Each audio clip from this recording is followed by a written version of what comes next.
क्या हुआ जब अचानक से वृंदावन के यमुना नदी में दौड़ने लगी 16 साल की लड़की। इस दृश्य को देखकर वहां मौजूद सभी लोगों के रोंगटे खड़े हो गए।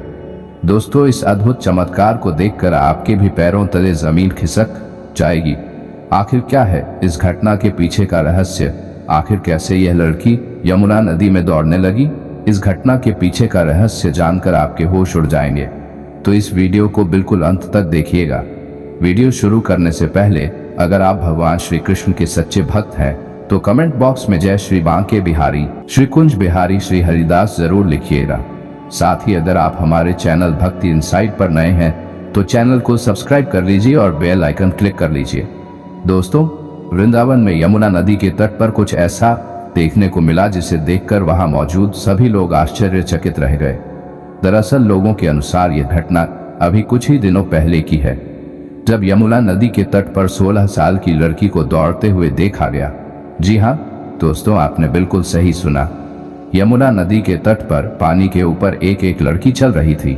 जिस किसी ने भी यह दृश्य को देखा उस हर एक व्यक्ति ने माना कि जब पत्थर पानी में तैर सकते हैं तो मनुष्य की क्या मजाल। दोस्तों, क्या थी यह घटना? सुनने में आपको बहुत ही ज्यादा अजीब लग रहा होगा, लेकिन यह घटना बिल्कुल सत्य है। कहते हैं कि यदि एक बार किसी पर भगवान श्री कृष्ण और राधा रानी की कृपा हो जाए तो फिर उसे भवसागर को कर लेने के बराबर शक्तियां आ जाती है। और ऐसा ही कुछ हुआ भगवान श्री कृष्ण के एक परम भक्त के साथ। आखिर वह परम भक्त कौन है और क्या थी यह घटना? जानने के लिए इस वीडियो को बिल्कुल अंत तक देखें। दोस्तों, वृंदावन के यमुना नदी के घाट पर एक नागा साधु रहा करते थे, जो कि भगवान श्री कृष्ण के साथ साथ राधा रानी जी के बहुत बड़े भक्त थे।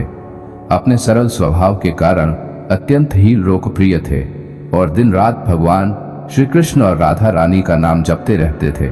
दोस्तों, वृंदावन से ही कुछ दूरी पर एक गांव से सुनीता नाम की लड़की उन साधु महाराज के लिए खाना लाया करती थी।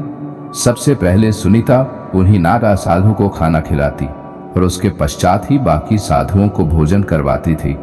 एक दिन सुनीता खाना लाने में लेट हो गई। तब साधु ने सुनीता से देर से आने का कारण पूछा तो सुनीता बोलती है, आज नदी पर मुझे नाव मिलने में देरी हो गई। तब बाबा बोले, बेटी, भगवान के नाम पर तो भवसागर पार कर जाते हैं, तुम एक नदी पार नहीं कर सकती। बाबा के इस बात का उस लड़की पर गहरा प्रभाव पड़ा। अगले सुबह सुनीता बाबा के द्वार पर खाना लेकर तुरंत पहुंच गई। बाबा ने पूछा, आज तू इतनी जल्दी कैसे आ गई? सुनीता बोली, बाबा, आपने ही तो मुझे सुझाव दिया था। आपके ही दिए सुझाव को ध्यान में रखकर आज मैंने भगवान श्री कृष्ण का नाम लेकर नदी को पार कर लिया। अब मुझे नाव का सहारा लेने की पूरी जीवन भर कोई जरूरत नहीं है।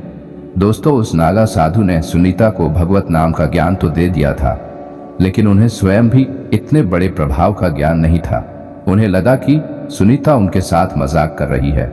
लेकिन जब बाबा प्रमाण लेने के लिए सुनीता को लेकर यमुना नदी के किनारे पहुंचे तो यह चमत्कार देखकर उनकी आंखें भी फटी की फटी रह गई। वह आश्चर्यचकित रह गए। सुनीता भगवान श्री कृष्ण और राधा रानी का नाम का सहारा लेते हुए सहजता से नदी को पार करने लगी। तब बाबा ने सुनीता को प्रणाम करते हुए कहा कि हे देवी, आज से तू ही मेरी गुरु है। मैंने तो जीवन भर भगवान का नाम लेने का उपदेश ही दिया था, परंतु तूने भगवान को अपना कर दिखाया।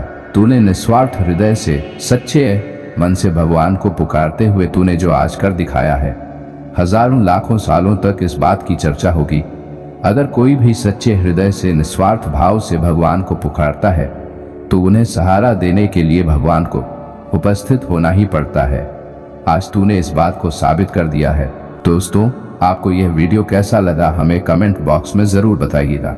अगर आपको यह वीडियो पसंद आया तो वीडियो को लाइक करें, कमेंट करें और इस वीडियो को ज्यादा से ज्यादा शेयर करें।